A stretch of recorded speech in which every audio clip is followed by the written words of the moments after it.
بسم الله الرحمن الرحيم. يا أيها المدثر قم فأنذر وربك فكبر وثيابك فطهر والرجز فاهجر ولا تمنن تستكثر ولربك فاصبر فإذا نقر في الناقور فذلك يومئذ يوم عسير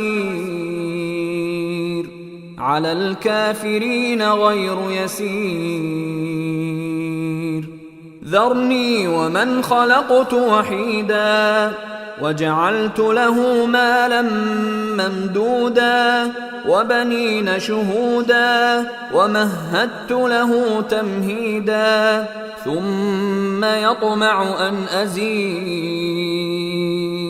كلا إنه كان لآياتنا عنيدا سأرهقه صعودا إنه فكر وقدر فقتل كيف قدر ثم قتل كيف قدر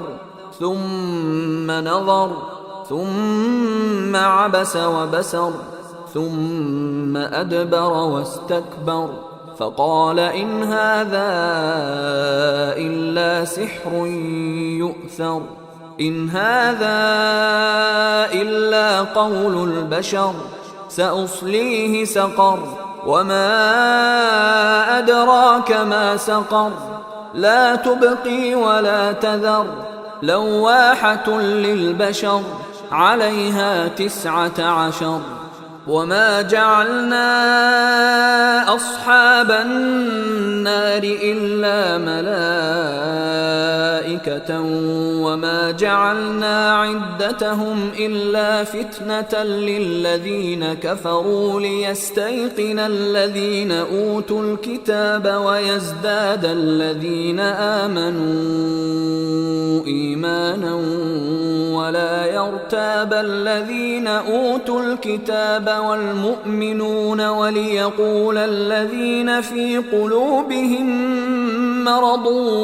والكافرون ماذا أراد الله بهذا مثلا كذلك يضل الله من يشاء ويهدي من يشاء وما يعلم جنود ربك إلا هو وما هي إلا ذكرى للبشر كلا والقمر والليل إذ أدبر والصبح إذا أسفر إنها لإحدى الكبر نذيرا للبشر لمن شاء منكم أن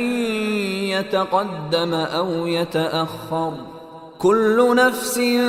بما كسبت رهينة إلا أصحاب اليمين في جنات يتساءلون عن المجرمين ما سلككم في سقر قالوا لم نك من المصلين ولم نك نطعم المسكين وكنا نخوض مع الخائضين وكنا نكذب بيوم الدين حتى أتانا اليقين فما تنفعهم شفاعة الشافعين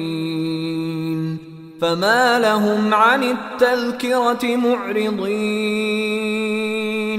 كأنهم حمر مستنفرة فرت من قسورة بل يريد كل امرئ منهم أن يؤتى صحفا